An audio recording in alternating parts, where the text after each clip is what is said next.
My name is Bill Johnson. I'm a just retired pastor at New Life Presbyterian Church.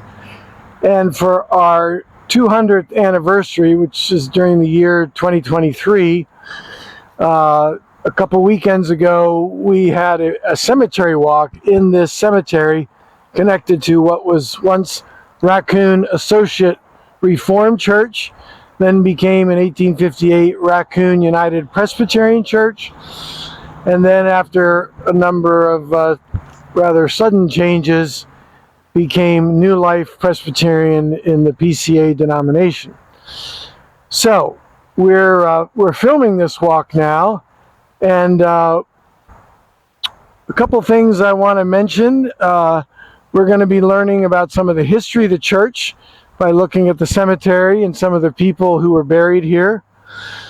But we're also going to meet a few of the key people, whether they themselves being buried here or through descendants of theirs being buried here.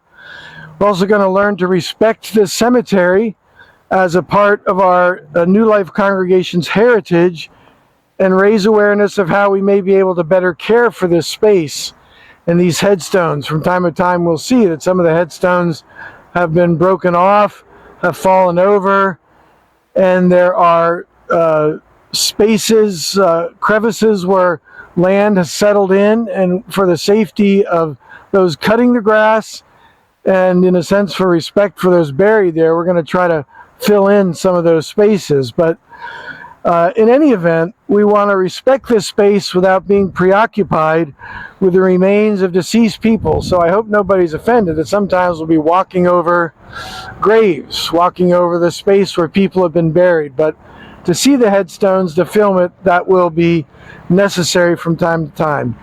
And I do have a few friends along, so if they want to interject a question, they may do that. I'll try to remember to repeat the question, and I might have to say, let's answer that question at the end of the walk.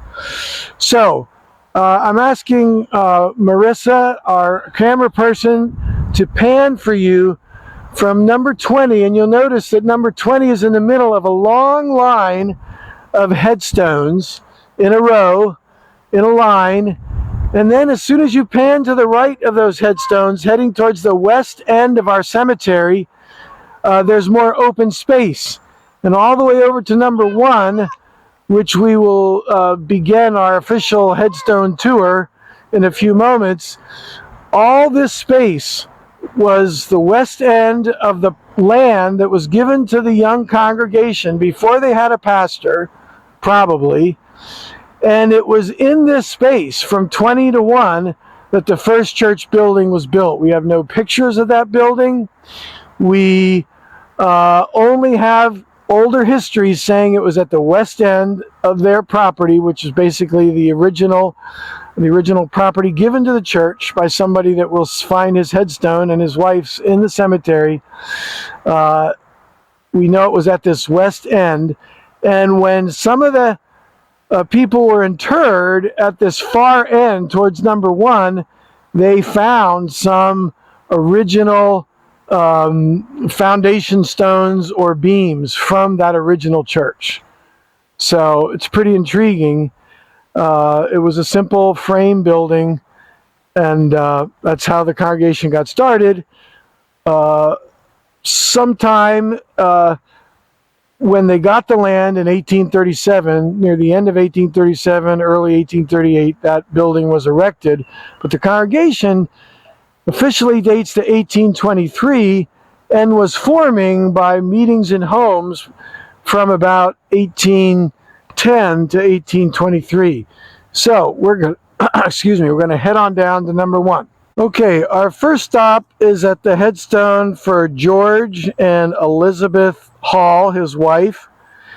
Some of us in the New Life congregation know Debbie Schaefer, who grew up Debbie Morar, and a family friend who's still alive in his early 90s named Jay Hoffman is descended from this couple. They are his great-grandparents.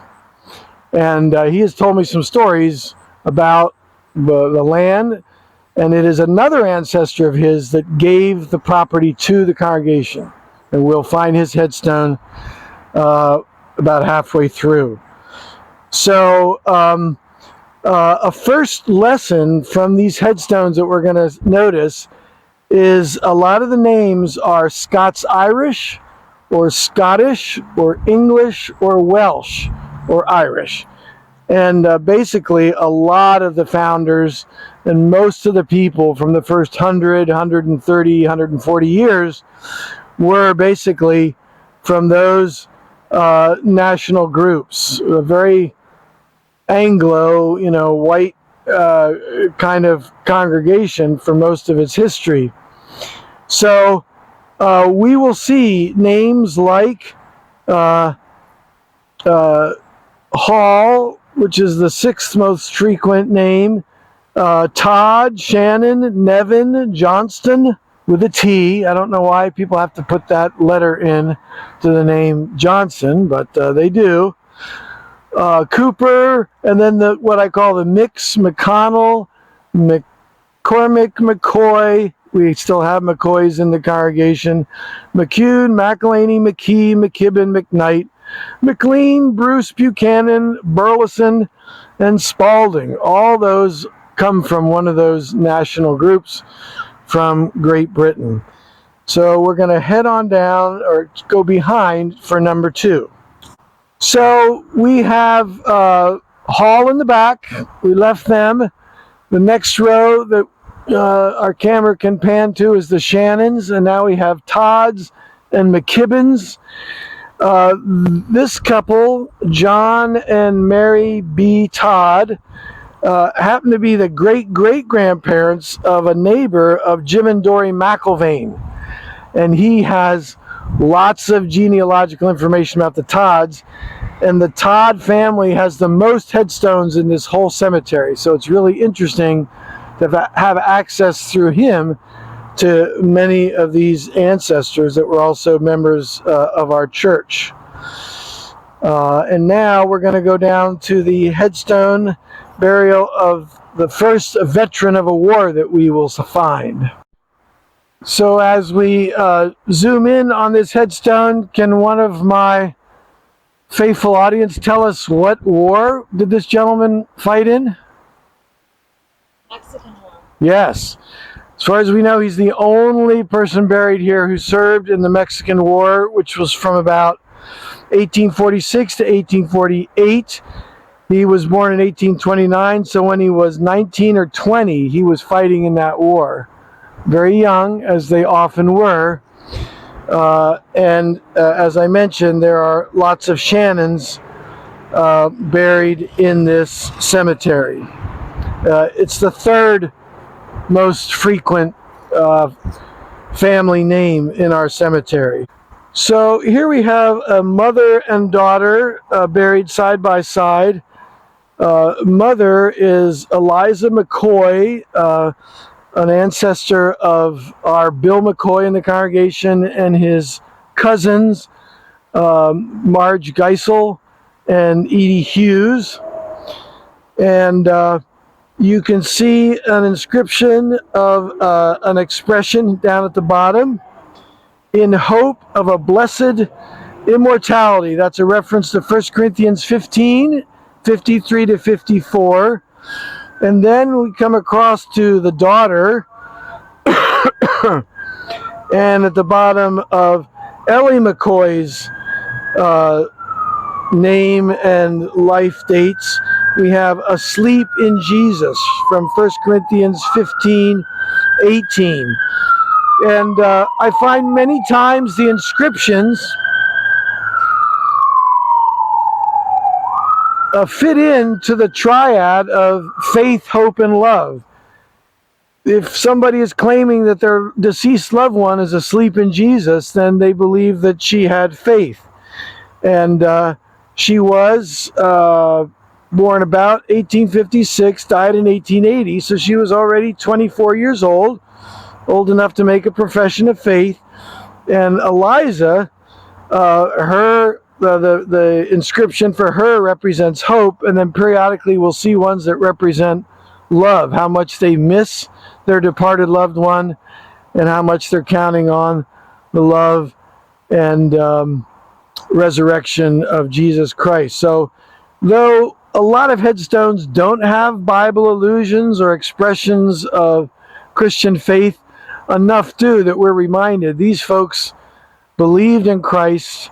They had biblical reasons for their faith, and it's a testimony to not just the faith of people, but our theme for this anniversary year, which is 200 years of God's faithfulness. Okay, now we have the headstone of Isaac McCoy. He's a very prominent ancestor of our New Life McCoys. Born about 1796, lived until 1867, age 71. And we probably have somewhere between 20 and 30 people who were born in the 1700s. And I'll show you the 2 or 3 headstones of the people who were born the earliest. We have somebody buried here who was born in 1747. So that's going pretty far back. Soon we'll be up on the 300th anniversary of their birth in 2047. So it shows you how long a span we're talking here. We've asked about some of these markers. This is another McCoy, by the way, died very young. In the corners of certain burial areas, we have little blocks that have the letter of the family often. The headstone of Margaret Buchanan, lived about 1801 to 1854, aged about 53 years, 11 months and 6 days. Periodically, we'll see if they have space, the age of the person broken down that way, right down to how many days of that month. She lived 53 years, 11 months, and in that 11th month, she lived for 6 more days. Now, do you remember a scripture that says, "Teach me to number my days"? That's Psalm 90, verse 12. I think that's what they were doing. The family wanted to know, we're numbering her days because we're taking stock of the span of her life, and we're going to be being mindful of the span of our lives according to that Psalm's exhortation, prayer. God, teach me to number my days, because every day comes from God, and every day should be lived for God with His help. So not only did she live a life of faith, but she wanted her headstone to give a message of faith and an exhortation to her family. So we have the transcribed inscription that's at the lower, a poem at the lower bottom of this headstone. And this is what she had inscribed, chiseled on her stone. "Children dear, this stone you see, it calls on you to follow me. Though thorns and briars are in your way, prepare for death without delay. Your lamps are trimmed and oil within, and Christ will cleanse you from all sin." Now that should call to your minds a parable that Jesus taught about how the return of Christ and people preparing for that, believers preparing for that, would be like virgins welcoming the bridegroom to come at the end of the ceremony to be united with his new bride. And in the story, these virgins that were supposed to be prepared and they wouldn't be caught without oil in their lamps, they were supposed to have oil in their lamps, and they were supposed to keep those lamps burning so they would be ready to go in to provide light for the couple. And so that's a pretty striking poem, and we could all learn from that. We have James McCune and his wife Eliza J. And the inscription down at the bottom, and you notice the very nice decorative touch. When the stone was bigger, presumably it indicates that they had some money to add an artistic flourish. And the art on these headstones could be a whole separate tour, but every once in a while I'll point something out. So I'm going to ask our audience on site here, from where in the Bible does the phrase, "I know that my Redeemer liveth," come from? Job. Job said that, and it's an interesting allusion from a very old, ancient book of the Old Testament, that they already were looking for a Redeemer, a Messiah to come. So that's a great inscription from Job 19:25. Headstone of James T. Bell and his wife Alice W. Bell. They lived from 1821 or 1825 to the late 1800s. James actually made it to 1902, a long life of 77 years. Underneath his name, which we'll get as we leave here, it says "at rest," but this is more significant as a scriptural allusion. "I am the resurrection and the life," hearkening back to the words of Jesus said to one of the sisters of Lazarus when he was buried in his tomb, and they didn't know that Jesus was going to demonstrate that he was the resurrection and life by raising Lazarus back to life. So they're looking forward to the final resurrection of their bodies after Jesus comes back.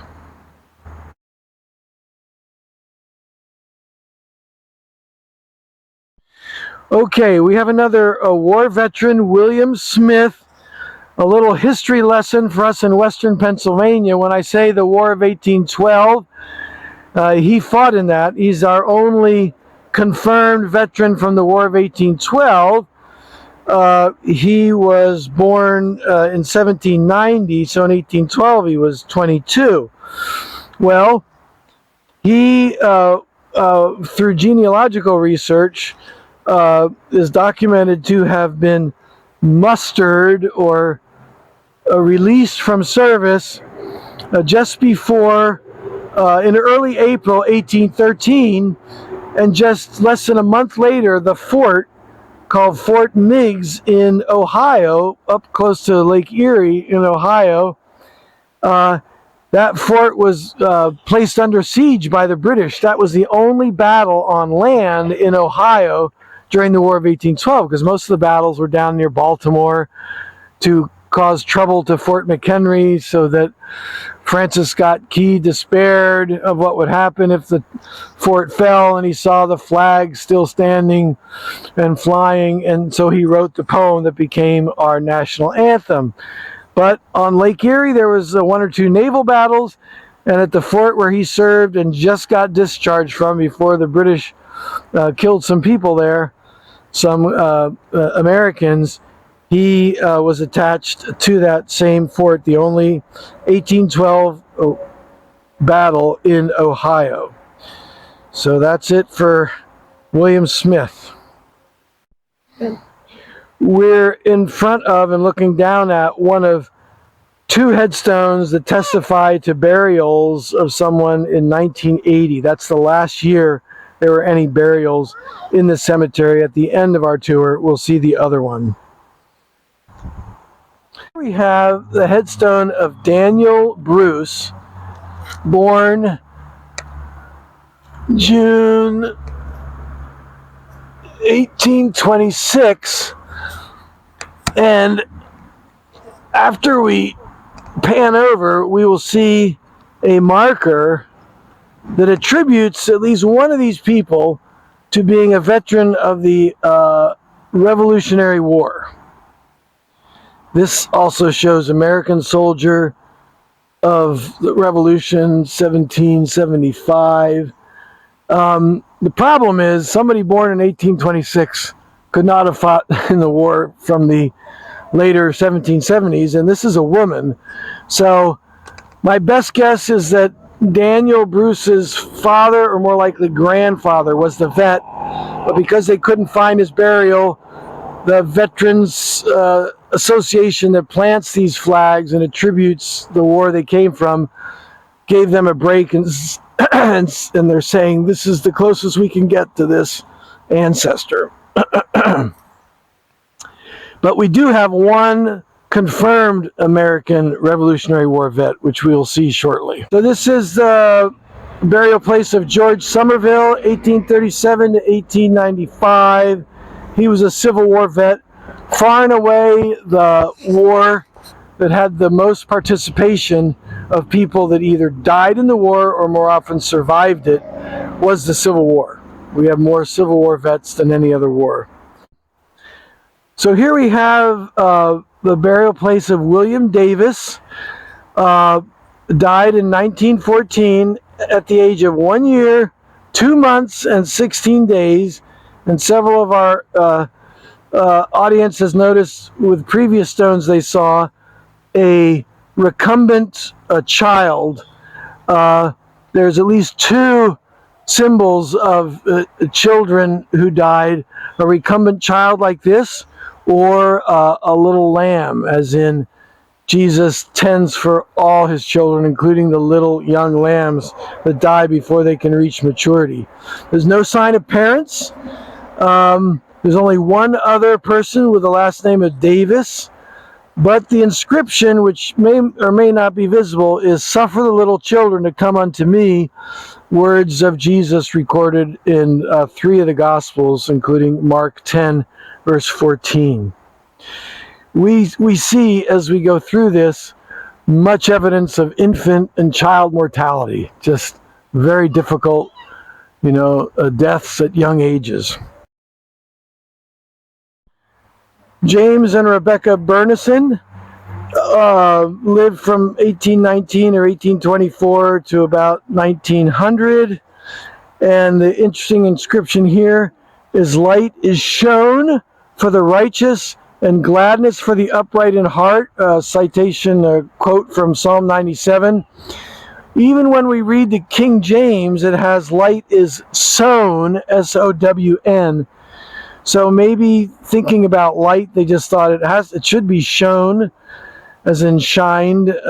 So that's an odd little translation question. And then this has "Blessed are those that die in the Lord," and that's from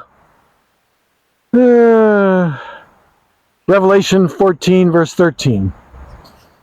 Revolutionary War vet. I love this guy. If you can love somebody you never met who lived, did Zechariah. I love that Old Testament name, Zechariah Figley. Some people that have grown up in this area still know Figley's in Hopewell Township. There was a store run by the Figley family back in the early 1900s. But he was born around 1761, the second earliest born person here. He lived till 1853, and if you could concentrate on the map, you would calculate that he was age 92 when he died. That's a long life.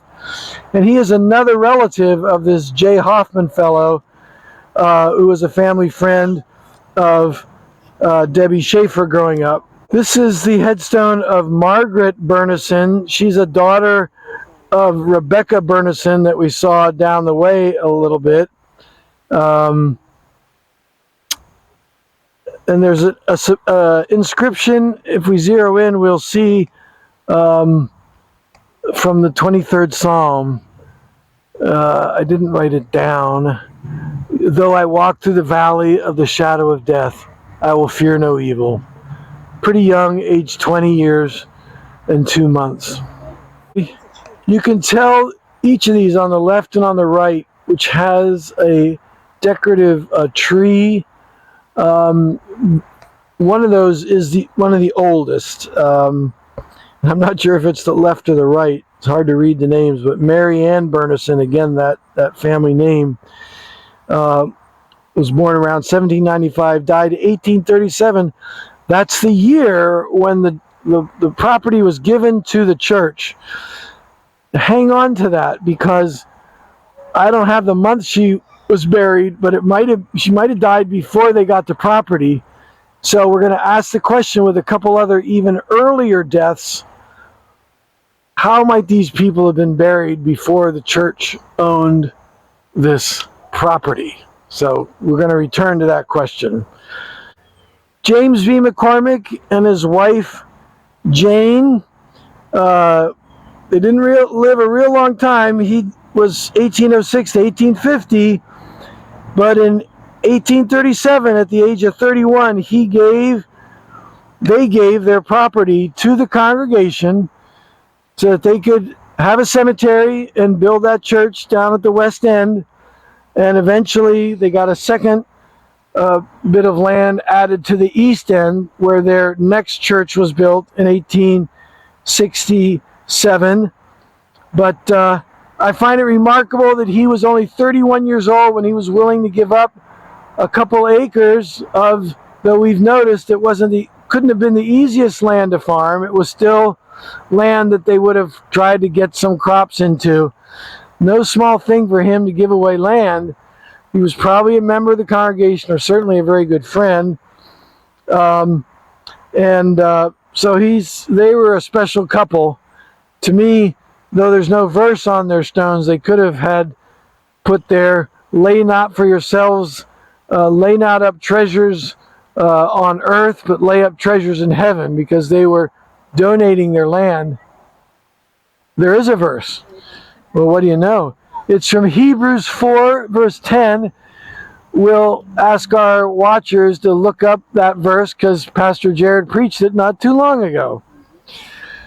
Of Hebrews 4 is, for anyone who enters God's rest also rests from their works. And Pastor Jared applied that both to the weekly day of rest and also our eternal rest when we die, enjoying God and his ongoing rest after his creation work. Several times we have names that are associated with early elders or trustees of the congregation. This is Elizabeth Crawford Marks, born 1811, lived until 1842. Again, the counted days, age 31 years, 1 month, 21 days. She was the wife of James Mark, one of the first ruling elders of the Raccoon Church. Folks, our earliest born person, Elizabeth McElhaney, born in 1747, died in 1817, age 70 years. But again, if she died in 1817, the church doesn't get the property for another 20 years. So here's my theory, and we actually have one or two other theories. My theory is that, as often was done when people were really pioneers and there was no church around, they were buried on their home property. And so I think a few of these people that died before 1837 and presumably were buried at home, their remains were moved to this cemetery, which calls to mind what happened with a few of the patriarchs. Joseph said, I'm supposed to get to the promised land, and I think Joseph and Jacob, their remains were carried around until they got back from Egypt to the promised land. So now another theory, just come around. What was your theory, Gail? We'll add a footnote at another time to give other theories, because at least one or two have popped up. But to me, it's the most plausible. It's hard for us to imagine remains being transported around, but it could be done. Here we have the headstone of Milo Cain, an unusual name to me for the mid-1800s. He was a Civil War vet, one of at least two battle or service time casualties. He died February 6, 1863 at the young age of 34 years old. He was shot while he was on picket duty, meaning he was placed on the outskirts of where the army was camped, and he was supposed to give a warning if they were going to start moving against the camp. Well, he was shot, and I'm sure they said, we better get ready to move out of here.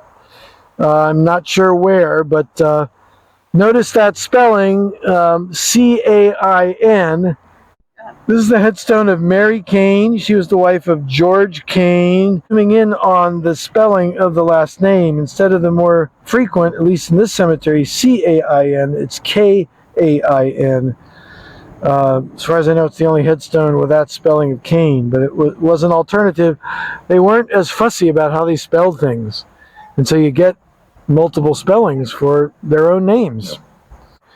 Two grandchildren named Mariah J. Shields on the left, and over to the right is Joseph M. Shields. They're children of Arthur Shields, who's not buried here. He lived long enough to move his family to Beaver, where he's buried.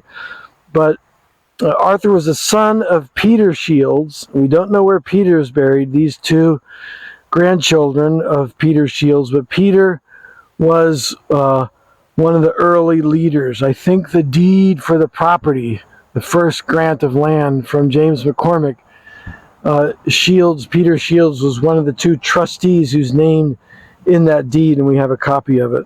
Okay, Elizabeth Jane Cooper, again, one of the oldest graves. She died in 1811, so this was another one who was either moved or I think one of the other theories that's been put out is that somehow Mr. McCormick, knowing that he was part of the church and they didn't have a place to bury, might have given a little space in the middle of his field for burial, and then he finally said, "Oh, I'll just give the whole plot to the church." So we just don't know. But again, very old headstone. These are three Nevins. We can tell by the look of the headstones. One has been broken. The stone is the facing. It's almost like a veneer, but whatever was used to do the carving, some of the face is worn off. So they were among earliest burials after deaths of 1841, 1842. But this is definitely the oldest part of the cemetery.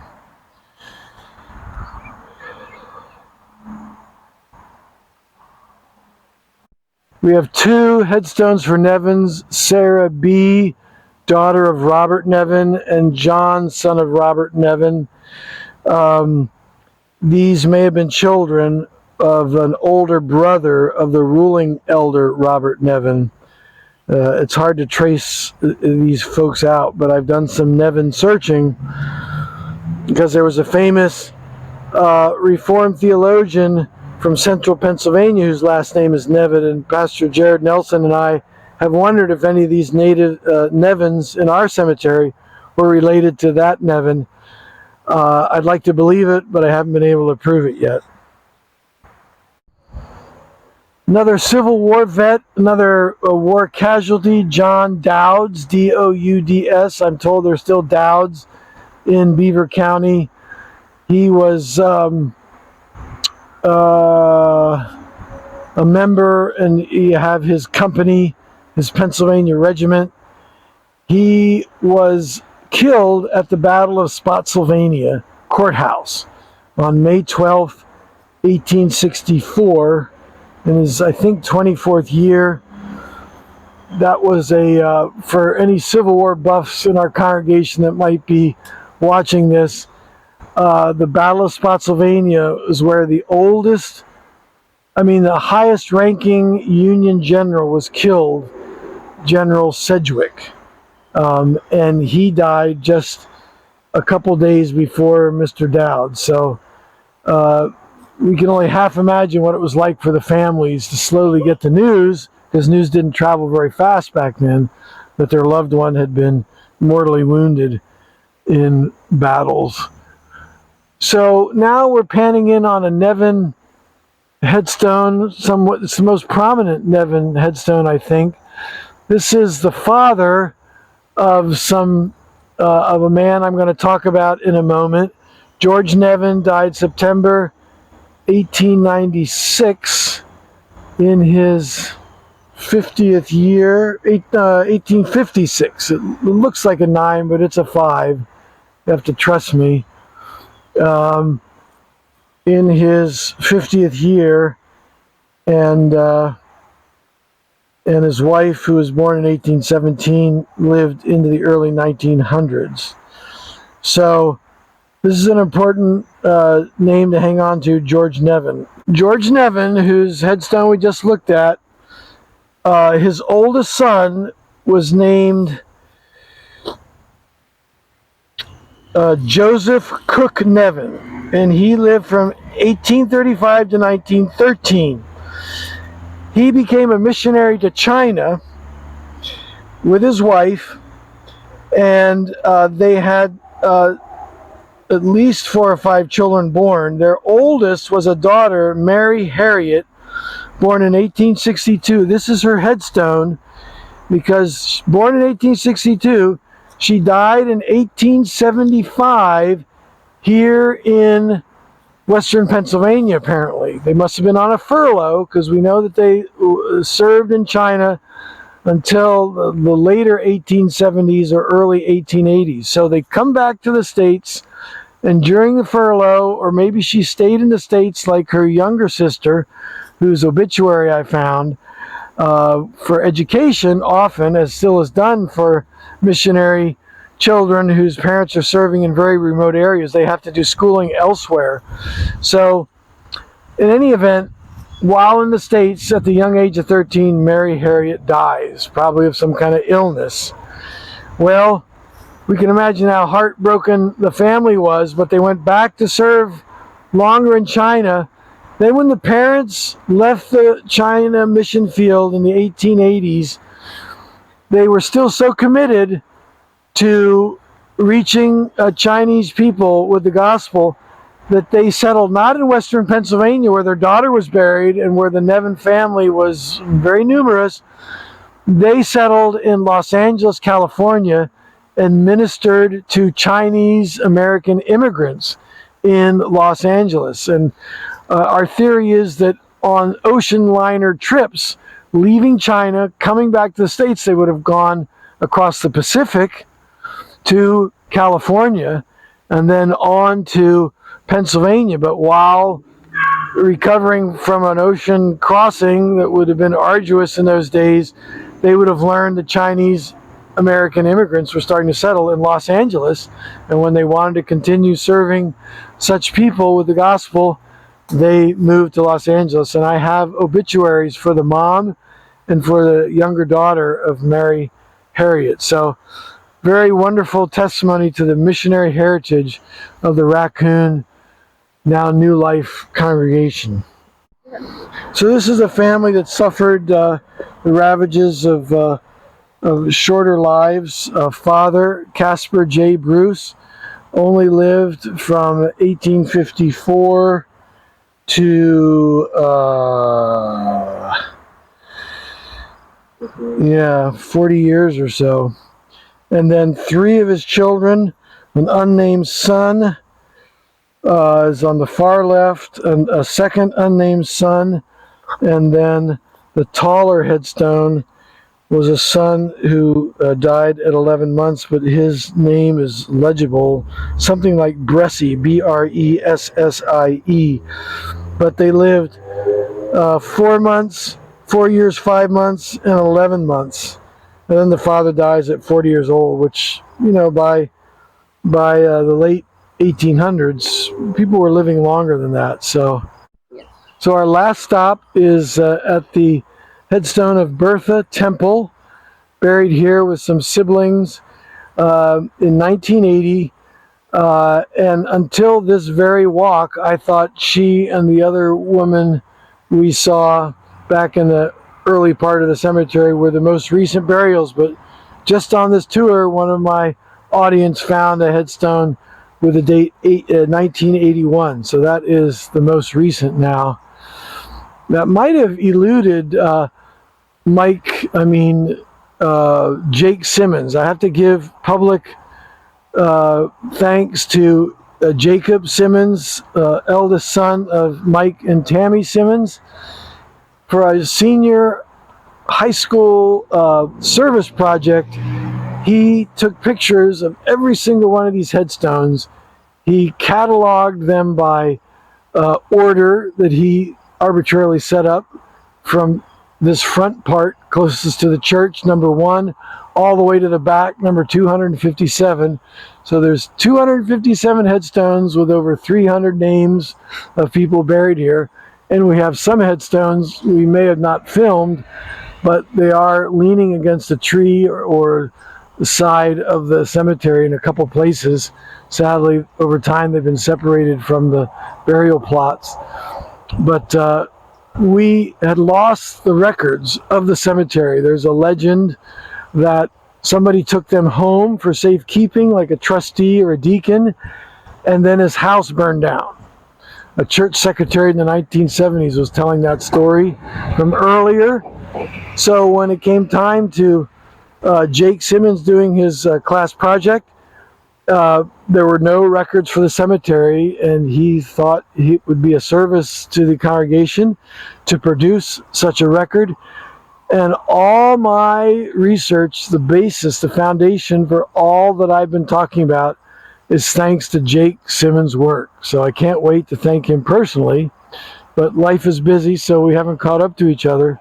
But I've been using his book, which is owned by the church. One of the 2 copies of his senior project is kept by our church. So that is a slightly less than 1 hour tour of the cemetery. If I keep at it, the next walk may be 2 hours, but we'll have to find a way to have a halftime snack or tell some stories of some of these lives. I found some pictures through genealogical find a grave sources, at least the pictures of at least 3 people buried here. So sometime we'll match those up with this video presentation. Thank you so much for watching, and stay tuned for more history research and cemetery research at New Life Presbyterian. Thank you.